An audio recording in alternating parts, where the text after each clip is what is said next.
Well, good morning there. You've tuned in to the Naked Hot Tub Network with your host, Aaron V. Cox, and the Fishing Tour Guide. Yeah, what's happening? Today we're going to go over the Arizona cyberbullying laws in Arizona. I think the Fishing Tour Guide has got something to say. He's like sitting over here, like already squirming. What's going on? Hey man, I just want you to get it done, man, so we can go out and get our lines wet. Just keep going, man. Don't mind me over here. Alright, sorry about that. Okay, so cyberbullying, or using electronic media to harass another person, is a crime in Arizona. In addition, Arizona law requires schools to develop and enforce policies to deal with student-on-student bullying and cyberbullying.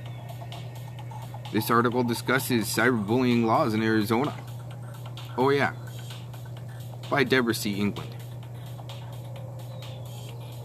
What is cyberbullying in Arizona? And it goes over something about harassment and electronic means such as telephone, internet, social media sites, texting, email, instant messages, and other similar means, which we're going to go get into other similar means here in a minute. Anyways, under Arizona law, bullying and cyberbullying are referred to as harassment and threatening or intimidating another person. Arizona law defines harassment as conduct directed at a specific person that would cause a reasonable person to be seriously alarmed, annoyed, or harassed. And that, in fact, does have the effect on the person targeted. You got something to say over there? Yeah, man, I just wish all this stuff would stop so we can go fishing. Okay, alright. I know, man, I know. I'm trying to get this done and Hey man, I don't care what you're doing over there, man. I just gotta get out of here because I'm starting to get bitten up by bugs. Oh, shoot. Okay, yeah, man. I know, man. I know. Okay, here we go. All right. Yeah. Okay. A person commits the misdemeanor crime of harassment in Arizona by communicating with another person in a manner that is harassing by verbal, electronic, or written means. Follows another person in public place after being asked to stop doing so. Repeatedly commits acts that harass another person. Oh, acts that harass another person.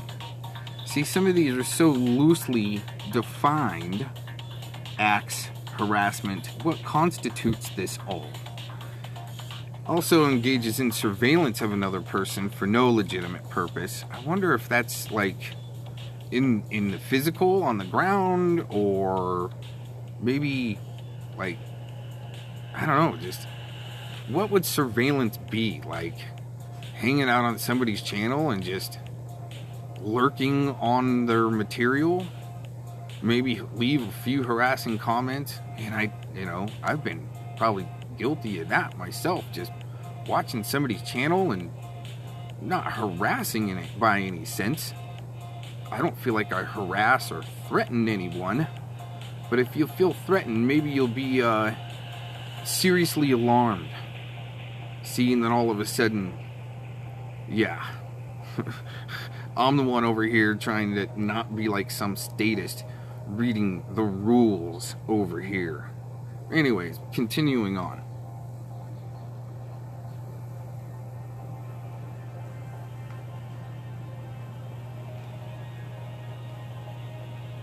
Off of the azleg.gov for Arizona law,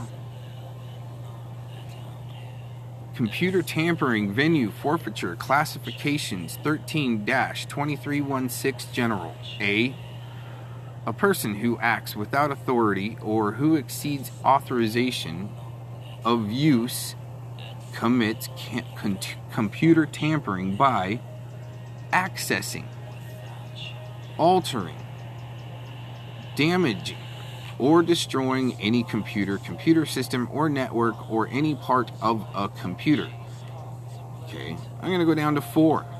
Recklessly disrupting or causing the disruption of computer system or network services, or denying or causing the denial of computer or network services by any authorized user of a computer system, or network.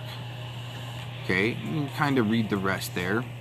The reason why I want to get into that is because we've got some interesting, things that happen on my computer. Let's just say, for instance, and I've pointed it out in past live streams, to where I feel certain settings are switched on or off on my computer when I go to live stream, and that causes interruption.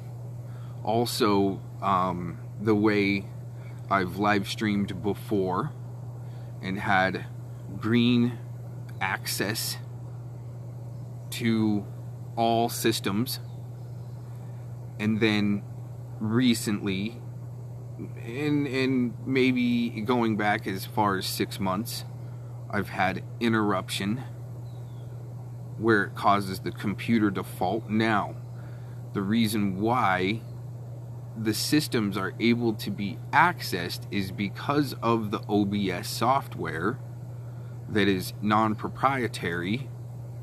It's an open broadcasting source, and in versus of using Google Hangouts to where they have access to the platform on their side.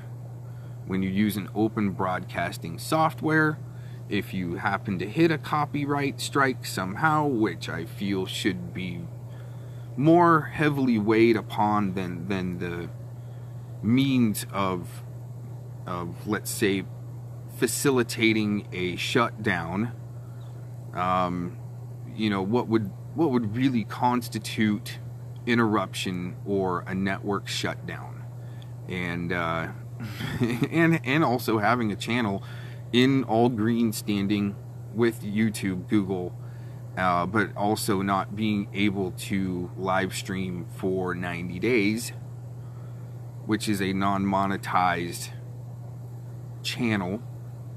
Okay, so getting back to the interruptions and possibly harassment, I'm not sitting here saying I am a victim of some type of conspiracy. I am just legally stating these facts to the general public for your own personal general use. You got to look up your own state and what constitutes harassment, which I don't know if any of this lingo in front of me really, gives a good explanation on why some of these things might be happening. Anyways, thank you for tuning in. Have a good day. This is a broadcast by the Naked Hot Tub Network. Yeah, fishing guide, tour guide took off, man. He's getting eaten up by bugs. Yeah, I'm out too. Peace out.